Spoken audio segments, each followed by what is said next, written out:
Hello YouTube, my name is Dr. Tanya Lambert and welcome to my channel, Lambert University. In the last video, I shared with you my experience of how I ended up taking 98 birth control pills in 10 days and what that did to my body. If you hadn't had a chance to watch that video, I encourage you to go back to that video and watch it. In this video, I'm going to be sharing with you how birth control pills can potentially contribute to fibroid growth and also potential side effects, which could include harm to your thyroid gland and to your gut health. But before we get into this interesting topic, I would like to share with you my disclaimer. The information provided in my videos are strictly educational and informational. The information is not intended to be used to diagnose, treat, or cure any disease. If you have any questions pertaining to your health, a diagnosis, or any medication that you are taking or interested in taking, please consult your licensed healthcare provider. With that being said, let us get into our exciting topic for today. Now let's go over some statistics. According to the Centers for Disease Control, approximately 12.6% or 9 million women in the United States between the ages of 18 and 64 have taken oral contraceptive pills, also known as the birth control pill. Now, how the birth control pill works is that it shuts down your normal menstrual cycle so that you do not ovulate.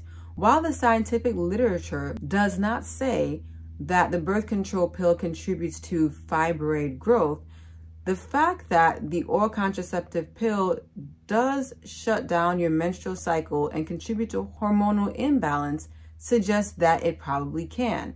So I'm going to share with you or break down how it possibly can contribute to fibroid growth. Now, how birth control pills work is that it stops you from ovulating. Now, every menstrual cycle around day 14 on average for a woman with a 28-day menstrual cycle, your ovary is going to release an egg. When an egg is released, a specialized gland is formed in that ovary called the corpus luteum. The corpus luteum is going to produce a hormone called progesterone. Progesterone is known as the pro-pregnancy hormone because it sets up your uterus to conceive a baby. Now, when you're taking oral contraceptive pills, it stops the process of ovulation, and therefore it's going to shut down the normal production of progesterone. So what ends up happening is that you end up with lower levels of natural progesterone, which normally would balance out estrogen in the body. And when estrogen is left unchecked, that results in more estrogen or contributes to estrogen dominance. And estrogen dominance contributes to fibroid growth. So that is one possible mechanism by which oral contraceptive pills can contribute to fibroid growth. And my hypothesis when it came to what took place in my situation was that after taking 98 birth control pills for over a period of 10 days, that could have potentially contributed to the prolapse of the fibroid that was in my uterus. Now let's review some of the side effects of the birth control pill. Number 1, blood clots. If you smoke, if you are of older age, or if you have had blood clots in the past, the birth control pill can increase your risk for blood clots and complications of those blood clots, like clots in the deep veins of your legs, known as deep vein thrombosis, clots in your pulmonary vein, known as pulmonary embolism, and even stroke. Another side effect of the birth control pill would be cardiovascular issues like high blood pressure and heart attack, which commonly more occurs in women that have pre-existing cardiovascular disease. Taking oral contraceptive pills can increase your risk for health issues like depression and anxiety. And this is due in part to the fact that all contraceptive pills disrupt your normal thyroid functioning. Now, your thyroid gland is a butterfly-shaped gland that's located in the base of your neck.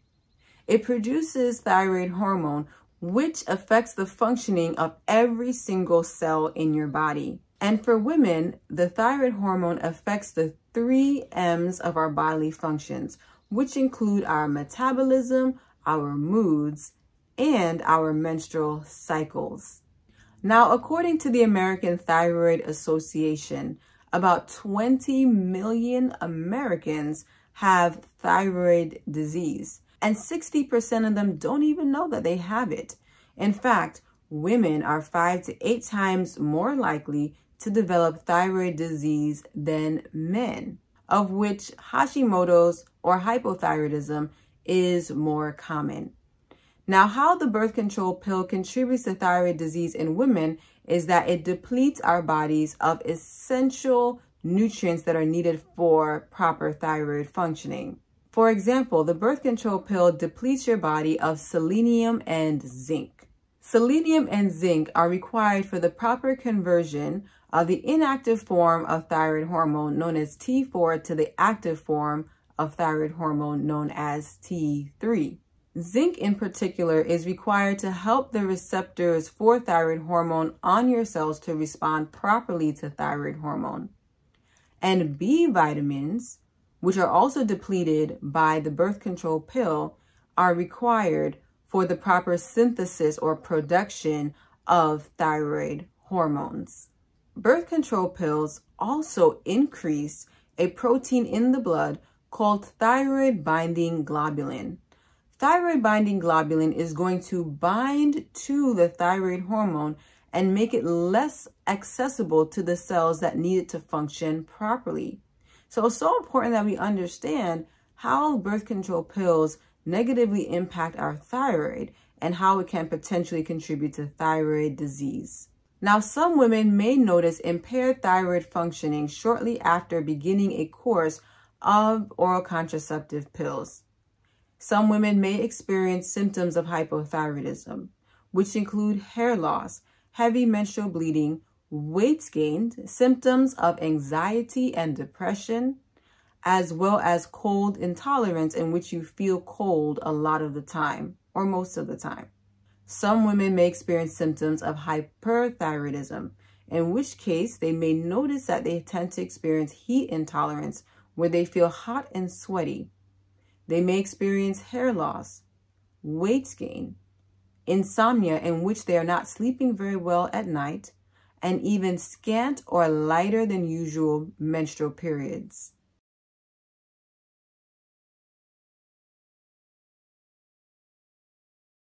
Taking oral contraceptive pills can also increase your risk for depression. In fact, women who take oral contraceptive pills are 23% more likely to take antidepressants, and younger women are 3 times more likely to commit suicide than women who don't take the birth control pill. And there are several reasons for this. The birth control pill reduces your body's ability to naturally produce progesterone. Progesterone also helps to protect the cells of your brain. That's part of the reason why after you ovulate, you tend to feel more calm and relaxed, because that's part of what progesterone does, is to help you to feel more calm.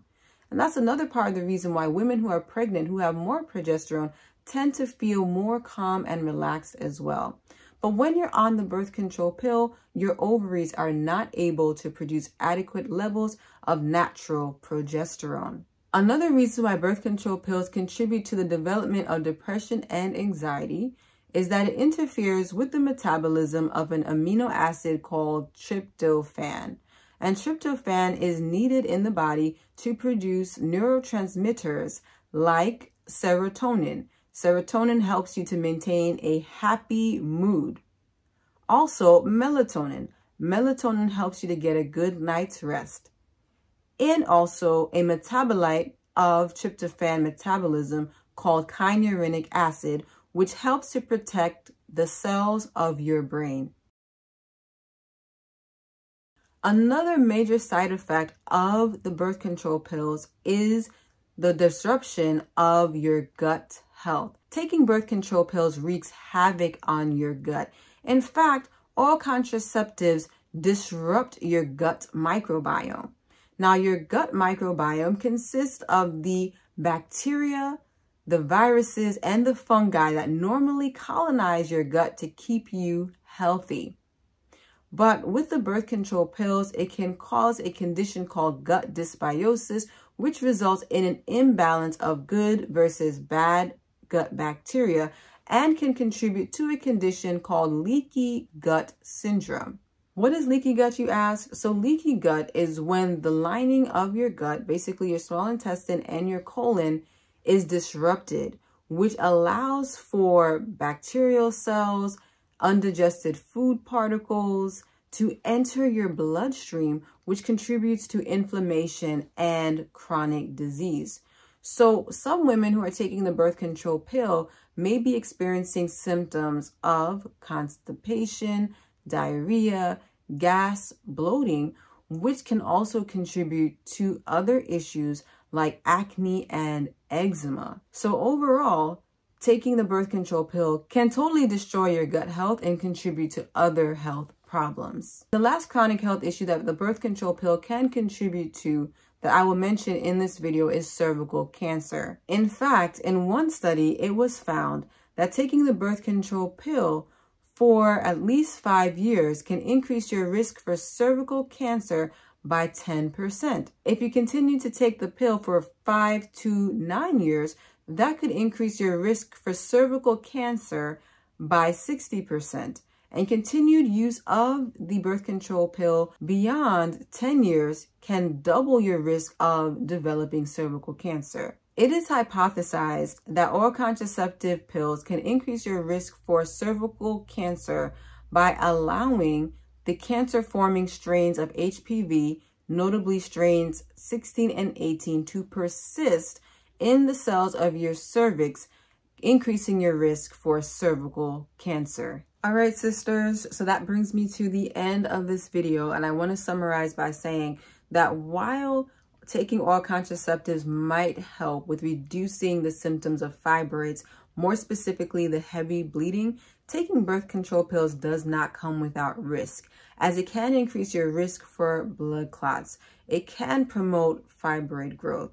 It does interfere with the functioning of your thyroid gland, which can increase your risk for depression, anxiety, and suicide. And it can also increase your risk for cervical cancer. So for my ladies out there, it is so important that you have an understanding of what you are putting into your body before taking it so that you can make the best decisions for your health. Now, I'm not knocking medication where needed, because I did take birth control pills and other pharmaceutical therapies for a reason, as that's what I needed at the time. But at the same time, there are so many other methods that are natural and even other medical procedures that can help if needed. So I do encourage you to speak with your licensed healthcare provider to decide what is going to work best for you. Now, as I come to the end of this video, I want to leave with you a Bible verse from Proverbs chapter 4, verse 7. And it says, "Wisdom is the principal thing. Therefore get wisdom. And with all thy getting, get understanding." Basically, what that is saying is that we need to be wise. Wisdom is knowledge applied. And when you have the proper understanding of how your body works and how these medications work in your body, and even how natural remedies work in your body, you can make better decisions for yourself, for your health, and for your loved ones. So now, as this video has come to a close, I want to let you know that in upcoming videos, I'm going to be speaking about the UFE, or uterine fibroid embolization, pros and cons, as well as the intrauterine device, or IUD, which some people know as the coil. So I'll be speaking about that as well in a future video. So if you like this video, give it a thumbs up, subscribe to the channel, and share it with your friends. Also, if you'd like me to discuss any other topics that are fibroid related, basically related to medical procedures or, foods, natural remedies, any of that, please drop it in the comments below, and I will definitely consider discussing that topic in a future video. Take care of yourselves and God bless.